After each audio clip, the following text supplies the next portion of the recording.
¿Qué tal, divergentes? ¿Cómo están? Hay mucha polémica respecto a si se podrá juzgar o no a Carlos Salinas de Gortari, aquel presidente que fue nuestro gobernante entre el 88 y 1994, que fue el iniciador de la política neoliberal ya a nivel salvaje, a nivel profesional como los grandes. Existe esa duda, ¿podrá o no ser juzgado o no Carlos Salinas? ¿Podrá tener alguna responsabilidad penal? ¿Habrán los elementos de prueba necesarios para llevarlo ante los juzgados? ¿Quién será el fiscal que pudiera en un momento dado tener el valor de buscar hasta lo más recóndito de la historia para encontrar todos esos elementos de prueba? Es algo que todavía no sabemos a estas alturas del partido, todavía es muy pronto, falta una primera etapa que va a ser la consulta del 1 de agosto para saber si la población está a favor de que se enjuicie a los expresidentes.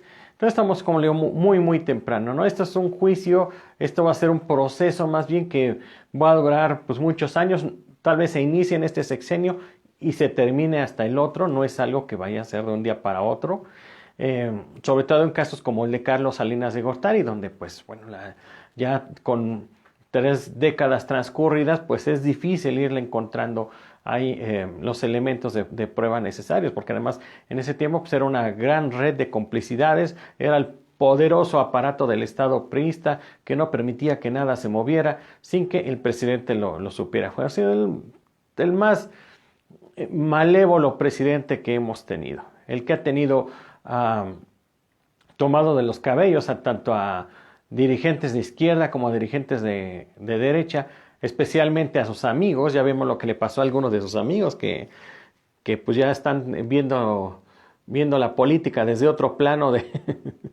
andan ya en otro nivel del universo, porque ha sido, pues, como le digo, el presidente más malévolo y perverso que hemos tenido en la historia de México. No ha habido otro, ni siquiera Victoriano Huerta o Porfirio Díaz, pese a que pues, eran, digamos, Porfirio Díaz especialmente era un estadista, pero a la mala. Era un estadista que no le convenía a México. Pues bueno, Carlos Salinas pues dice quítate que ahí te voy, y ha sido muy perverso, ¿no? De lo que no podrá escapar Carlos Salinas es del juicio de la historia, y eso es algo que hay que tenerlo muy en cuenta los que estamos promoviendo esta consulta para que se enjuicie a los expresidentes. El juicio de la historia. ¿Cómo va a quedar su nombre registrado en los libros de texto, en la historia del mundo? ¿Cómo va a quedar su nombre de Carlos Salinas de Gortari hacia las siguientes décadas? ¿Cómo lo van a ver las siguientes generaciones de mexicanos cuando escuchen el nombre de Carlos Salinas o el de Ernesto Zedillo, Vicente Fox, Felipe Calderón o Enrique Peña Nieto? ¿Cómo los van a recordar? En especial, bueno, Carlos Salinas. Pues de entrada yo creo que ciudadanos conscientes van a quitarle su nombre a muchas escuelas, calles. Me parece que también hay obra pública con el nombre de su ex esposa. O sea, así como se las gastaban los de la derecha, ¿no? Van a ser repudiados, aborrecidos. De por sí en este momento ya lo son, pero van a hacerlo más todavía porque se van a conocer más hechos torcidos que cometieron durante su sexenio, en este caso de Carlos Salinas de Gortari. Va a salir a la luz, se pueda juzgar o no, se pueda llevar a los tribunales o no, van a salir a la luz todas, desde, por ejemplo, cómo llegó a la presidencia con el fraude del 88, la forma como vendió al país, todas esas grandes empresas que fueron orgullo de México y que fueron rematadas en el salinato, y después lo que poquito que quedó con Ernesto Zedillo, y ya después con los siguientes presidentes también ya chacalearon lo poquito que quedaba, ¿no? Delitos tienen muchos, de lesa humanidad, delitos financieros, de corrupción, tienen muchos, y se van a saber. Y así haya un juez que se venda o que tenga compromisos de grupo porque sea perteneciente al PRI, al PAN, que sea miembro de alguna familia reconocida o incluso miembro de alguna logia masónica, como le gusta a muchos jueces del Poder Judicial, que son más bien unas redes de complicidades. Pese a todo ello, se va a saber lo que hizo Carlos Salinas y se va a registrar en los libros de historia. Y aunque en algún momento quizás pueda escribirse que salió, digamos, absuelto por los fiscales, van a quedar siempre las dudas de todo lo que hizo, de cómo entregó el país a las manos de los capitales internacionales y cómo empezó a torcer la legislación que beneficiaba a los mexicanos, como la laboral, la seguridad social, la educativa, incluso la deportiva, cómo torció los sectores productivos, como puede ser el de telecomunicaciones. Todo lo destrozó en este afán neoliberal y que insiste hasta la fecha. Entonces, Carlos Salinas va a pasar a la historia como un gran villano. Su nombre va a aparecer junto a los grandes traidores de la historia, como Victoriano Huerta, ¿sí?, como Iturbide, como Santana, entre otros muchos más, ¿no? Ya ni se diga como, bueno, Tomás Mejía o Miguel Miramón quizás también, ¿no? Pero va a quedar entre lo peor de nuestra historia nacional. Y es por eso que también el aparato neoliberal en el rubro educativo se encargó de desaparecer la historia. Muchos hoy en día han de decir, bueno, dicen más bien que para qué se incluye la materia de historia en los niveles educativos. No le encuentran sentido. No, porque sabe la derecha que si nos borra la memoria nos vuelven a hacer lo mismo. Una y otra vez. ¿Qué dice Victoria Rodero? El neoliberalismo es una enfermedad que ha infectado la mente de muchos. Todos los que tengan tendencias neoliberales deben ser, encerrados y puestos en observación, especialmente las familias. Bueno, los que se dicen neoliberales, porque no, una cosa es decirse neoliberal y otra cosa es ser neoliberal. Yo neoliberal es Alberto Balleres o Alejo Peralta o Slim. Ellos son neoliberales. No, Mark Zuckerberg es neoliberal. Jeff Bezos también es neoliberal. No, aquí los Larrea del norte del país son neoliberales. Los demás que se dicen neoliberales, pues no son más que, pues, así que quienes le sirven a este sistema para mantenerse en pie. Son los tontos útiles del neoliberalismo.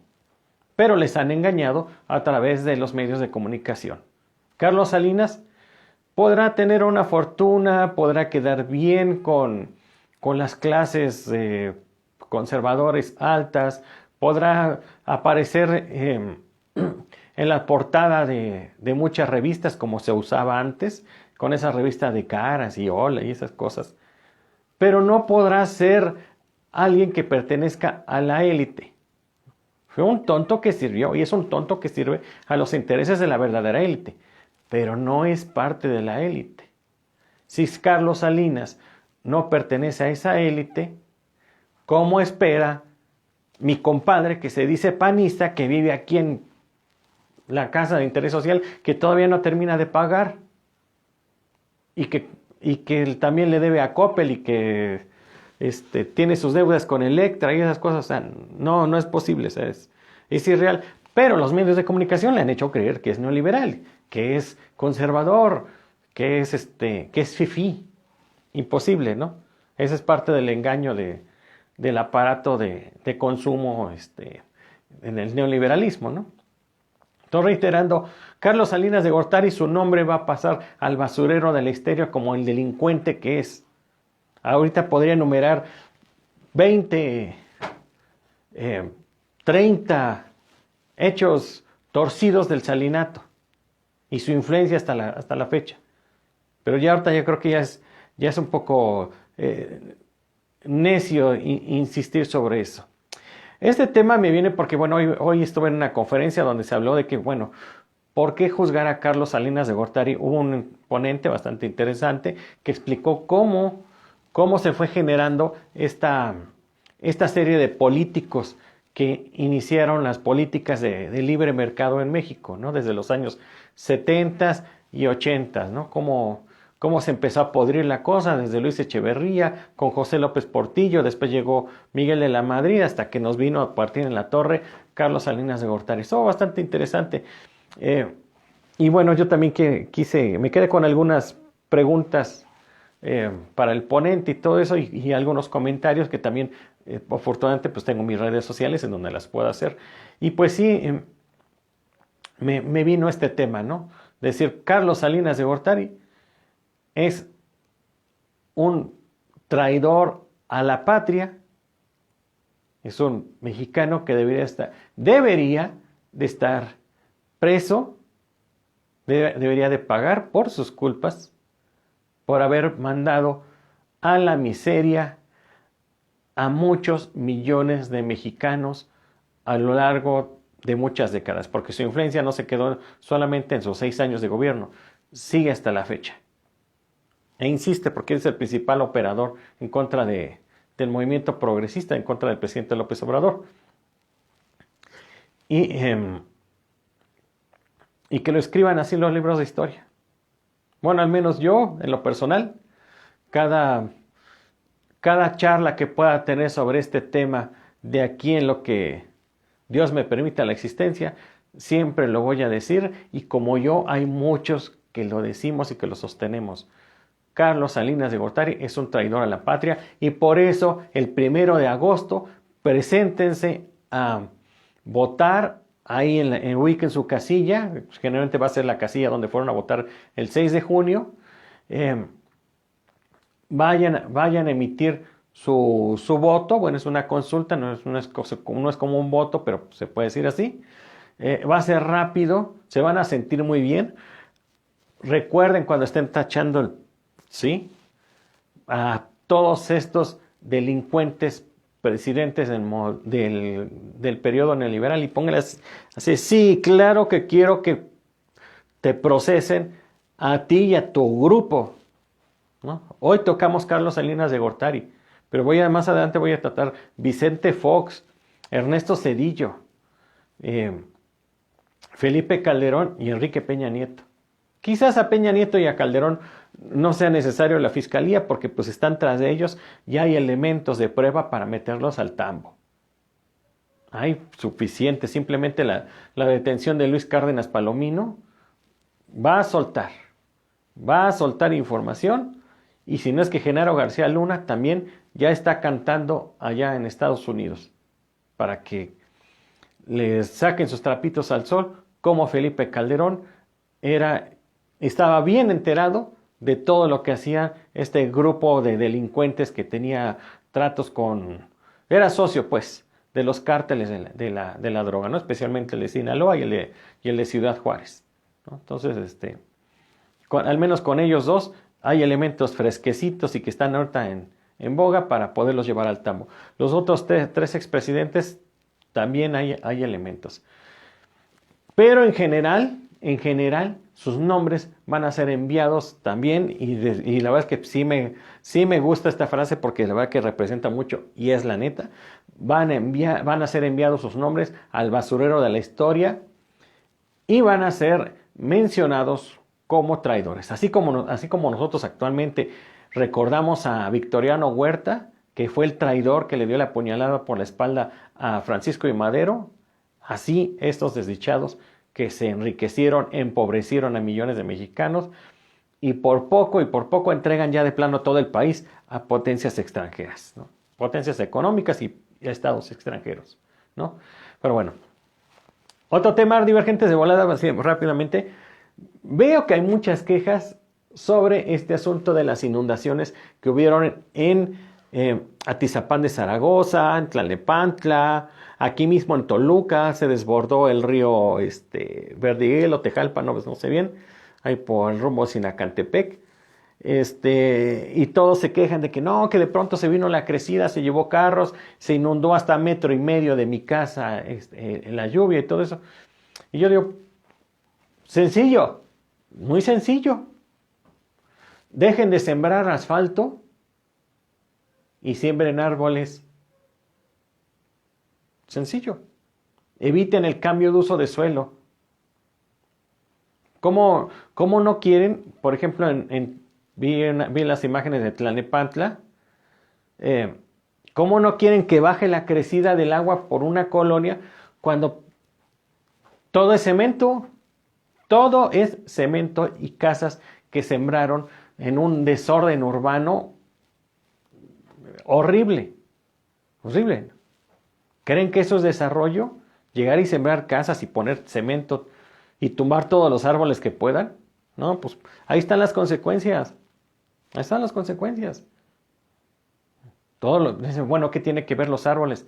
Bueno, los árboles y la superficie verde ayuda a filtrar el agua. Ayuda a que no baje como caudal con toda la basura y con todas las piedras y con todo lo que pueda arrastrar. Si hubieran árboles o hubiera más áreas verdes en las colonias, se absorbería el agua. No tendría por qué correr ya sea por la cinta asfáltica o sepa usted por dónde, ¿no? Por alrededor de las casas, los pasillos, etcétera, ¿no? No. Si hubiera algunos parques o cuidaran las áreas verdes, se filtraría esa agua y no estaría causando destrozos como los que vimos, ¿no? Que de pronto vemos la imagen del río Verdiguel, por ejemplo, hoy. Es un río chiquito, así, igual como siempre. En la mañana ya estaba así. Y ayer era un caudal enorme que se había desbordado no sé cuántos metros hacia arriba y se había llevado carros y casas y desecho muebles y un montón de cosas. Pero entonces, ¿quieren que sigan ocurriendo este tipo de desastres? Sigan sembrando asfalto y sigan tumbando árboles. Muy sencillo. La gente se dice, pues es que ¿cómo le hacemos? ¿Cómo le evitamos? Háganlo así. Únanse a las campañas de reforestación cada año. ¿Sí? Opónganse, exijan más bien que las autoridades tengan planes de desarrollo urbano viables, que no se vendan, para decir, voy a autorizar un conjunto urbano por acá porque ya me dieron una lana y con eso le hago, ¿no? Y yo me hago el que volteo para otro lado, mientras allá de pronto pues ya 10, 15 hectáreas de puro cemento, lo que era antes un área verde, de puro cemento, ¿no? Y se pueden ordenar, pueden haber conjuntos habitacionales, pero cuidando las normas de mantener áreas verdes para que se infiltre el agua, para que se regule la temperatura, porque luego en temporadas como en mayo, está haciendo mucho calor, no tengo ni dónde atajarme la sombrita, ni nada, ¿no? No tengo agua. Me cortaron hubo suspensión del agua del sistema Cutzamala, ¿no? Todos se quejan en mayo. Pero nadie dice, voy a cuidar al menos o tener una planta, un arbolito en casa, mínimo uno. Si todos sembraran un árbol en su casa, verían la diferencia. Verían la diferencia. Tener un pequeño jardín en sus casas, verían la diferencia. No, pero se quejan de que hace el calor, de que no hay agua, de que de pronto llega demasiada agua, arrasando con todo, pero no quieren actuar dentro de esta nueva cultura ambiental, que no tiene nada de raro, no tiene nada de difícil. Sembrar un arbolito, es más, siembran un árbol frutal, para que se sientan contentos al menos de decir, bueno, por ejemplo, aquí fuera de mi casa hay una pera, unas peras deliciosas, deliciosas de verdad, ciruelas, manzanas, duraznos, y son árboles, y lo mismo infiltran agua al subsuelo, pasto, sencillo.